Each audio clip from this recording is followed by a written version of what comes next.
Hello everyone, welcome back to the channel. आजच्या व्हिडिओमध्ये मी तुमच्यासोबत किचनसाठी युजफुल असणारे आयटम्स शेअर करणार आहे. मी माझ्या किचनमध्ये काही प्रॉब्लेम्स फेस करत होते, तर ते प्रॉब्लेम्स सॉल्व्ह करण्यासाठी मी अगदी छोट्या छोट्या आणि स्वस्त अशा काही वस्तू खरेदी केल्या आणि ज्या मला खूप युजफुल वाटल्या अशा काही किचन आयटम्स मी तुमच्यासोबत शेअर करणार आहे. आय होप तुम्हाला देखील ते सगळे किचन आयटम्स युजफुल वाटतील. चला तर मग वेळ अजिबात न घालवता सुरुवात करूयात आपल्या व्हिडिओला.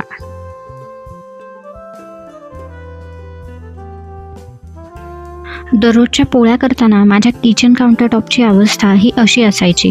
सगळीकडे पीठ सांडलेलं असायचं, ओटा खराब दिसायचा, पोळपाटाखाली घेतलेलं कापडही दररोज वापरून वापरून खूपच तेलकट आणि खराब व्हायचं. शिवाय भांडीही जास्त पडायची, पोळपाट कणिक ठेवायचं भांडं वगैरे. आणि हा मेसी झालेला ओटा बघून मी खूपच कंटाळले होते. त्यामुळेच मी ऑर्डर केलं सिलिकॉन रोटी मॅट. हा मॅट ओट्यावर अगदी चिटकून बसतो, अजिबात हालत नाही.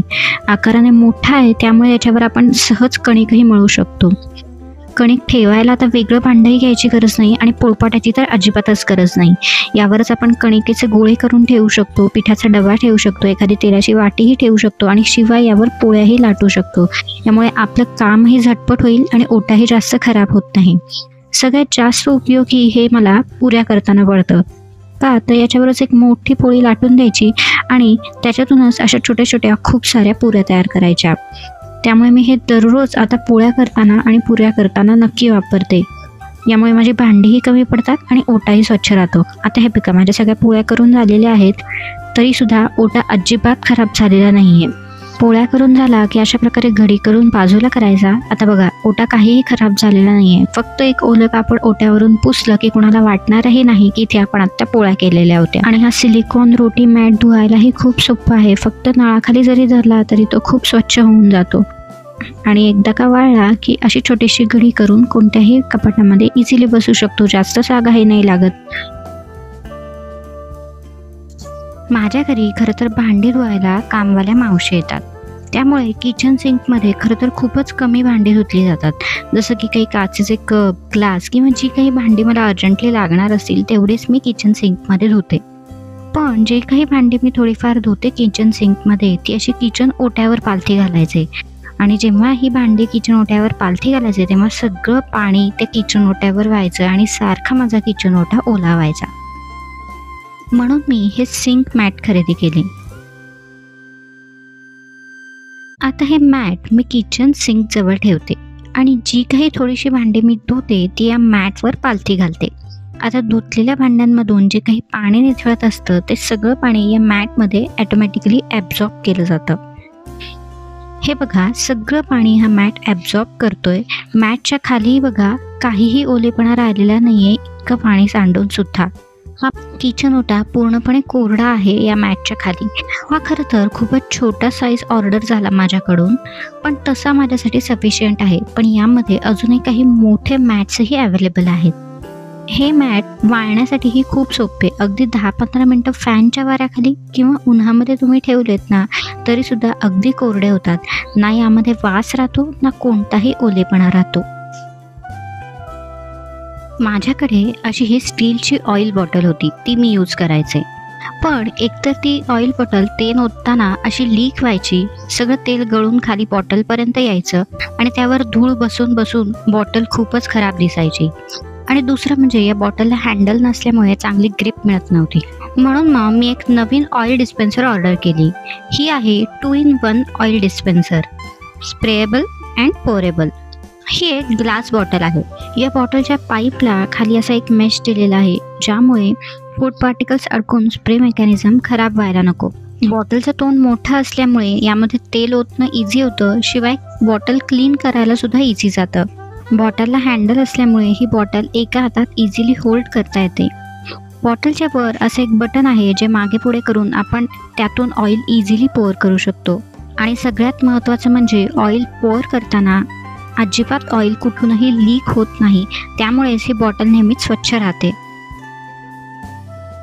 बॉटलला हा जो लिव्हर दिलेला आहे तो इझिली प्रेस करून आपण ऑइल स्प्रे करू शकतो. पण त्यामध्ये देखील 2 प्रकार आहेत.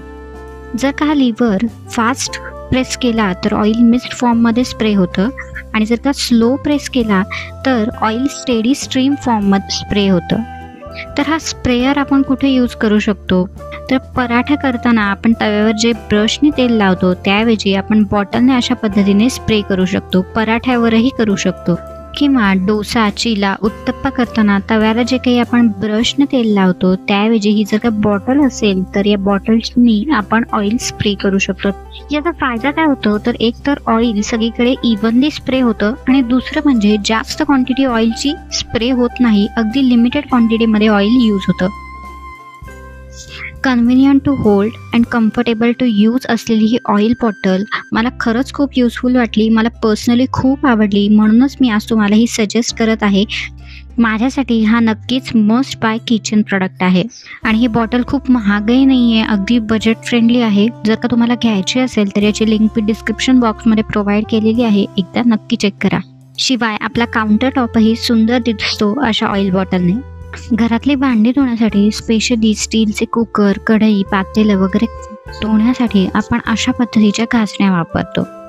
या घासण्याने चांगल्या प्रकारे भांडी स्वच्छ होतातच, यामध्ये काहीच डाऊट नाही. पण काही दिवसातच या घासण्या अशा दिसायला लागतात, त्यांच्या तारा निघायला लागतात, कधी भांड्यात अडकतात तर कधी हातालाही टोचतात.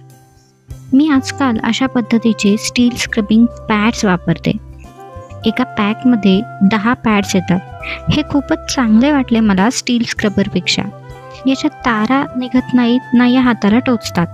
मल्टिपल टाइम्स आपण याला यूज करू शकतो. रेग्युलर स्टील स्क्रबरपेक्षा हे जास्त दिवस चालतात. वापरण्याची पद्धतही सेमच आहे आणि शिवाय खूप महागही नाही. रोजची भांडी या स्क्रबने अतिशय व्यवस्थित निघतात. काचेच्या भांड्यांवर, स्टीलच्या भांड्यांवर कुठेही स्क्रॅचेस पडत नाही आणि हातालाही टोचत नाही. आणि सगळ्यात महत्त्वाचं, वापरल्यानंतर फक्त नळाखाली धरलं तरी याच्यात अडकलेलं सगळं काही अन्न निघून जातं, काही अडकून बसत नाही. त्यामुळे बॅक्टेरिया यामध्ये निर्माण व्हायची शक्यताही कमी असते. अतिशय स्वच्छ राहतं दररोज वापरूनही. रेग्युलर स्क्रबपेक्षा मला हे बेटर वाटले, म्हणून आज तुमच्यासोबत सजेस्ट केले. पुढचा प्रॉडक्ट मी आणलेला आहे रियुजेबल असे किचन टॉवेल्स. तर मी हे का आणले, तर आपल्या किचनमध्ये जर काही भाजी, तेल, दूध, चहा असं काही सांडलं तर तिथे आपण आपला रेग्युलर नॅपकिन यूज केला तर त्यावर ह्या सगळ्याचे डाग पडतात आणि तो नॅपकिन तेलकट होतो आणि तो स्वच्छ करायला जास्त कष्ट पडतात. आणि आपण इतक्या साऱ्या गोष्टींसाठी सारखा टिश्यू पेपर तर यूज करू शकत नाही. म्हणून मग मी हा रियुजेबल किचन नॅपकिन आणला. खूप छान क्वालिटी आहे असंही म्हणता नाही येणार, पण आहे युजफुल. मी हे कुठे वापरते, तर सगळ्यात आधी कुठे तेल, भाजी वगैरे सांडली तर मी ती या नॅपकिनने पुसते. कशात काही भरताना सांडलं तर ते पटकन पुसण्यासाठी वापरते. आता हे नॅपकिन्स रियुजेबल असल्यामुळे लिक्विड सोपने धुवून सुद्धा पटकन ते आपण रियूज करू शकतो. 20-25 वेळा जरी धुतलं तरी ते आपण रियूज करू शकतो. मी याचा दुसरा यूज भाजीच्या डब्यातही करते. म्हणजे कसं, मॉइश्चर येऊन डब्यातली भाजी खराब व्हायला नको म्हणून टिश्यू पेपर ऐवजी मी हे रियुजेबल किचन टॉवेल्स वापरते. टिश्यू पेपरपेक्षा तरी नक्कीच युजफुल आहे. याने तुम्ही ओव्हन, काउंटरटॉप, गॅस स्टोव्ह वगैरे हे क्लीन करू शकता. ग्लास कंटेनर्सवर काही खराब डाग पडले असेल तर ह्या टॉवेल फक्त ओला करून एक वाईप केला तरी सुद्धा कंटेनर स्वच्छ वाटायला लागतात. अशा छोट्या मोठ्या क्लिनिंगसाठी जिथे टिश्यू पेपर आपण यूज करतो तिथे हे किचन टॉवेल्स चांगले वर्क करतात. तर मैत्रिणींनो, आपल्या किचनमध्ये आपण जे काही चांगले टूल्स यूज करतो त्यातून आपल्याला चांगला एक्सपिरियन्स तर मिळतोच, शिवाय काम करायला इझी वाटतं, आळसही येत नाही, छान वाटायला लागतं किचनमध्ये. त्यामुळेच वेळेनुसार अपग्रेड आपण आपल्या किचनलाही करणं गरजेचं असतं. आज जे काही प्रॉडक्ट मी तुमच्यासोबत शेअर केले ते मला माझ्या किचनसाठी गरजेचे वाटले. तुम्हाला आवडले असतील आणि तुमच्या किचनसाठीही गरजेचे असतील तरच खरेदी करा. लिंक डिस्क्रिप्शन बॉक्समध्ये मिळतीलच. आय होप आजचा व्हिडिओ तुम्हाला आवडला असेल. व्हिडिओला लाईक, शेअर आणि कमेंट करायला अजिबात विसरू नका. इंस्टाग्रामवरही नुकतंच अकाउंट ओपन केलेलं आहे. तुमच्यापैकी कोणी जर इंस्टाग्रामवर असेल तर खाली लिंक दिलेली आहे, तिथेही तुम्ही मला फॉलो करू शकता. चला तर मग पुन्हा भेटूयात पुढच्या रविवारी. तोपर्यंत बाय बाय.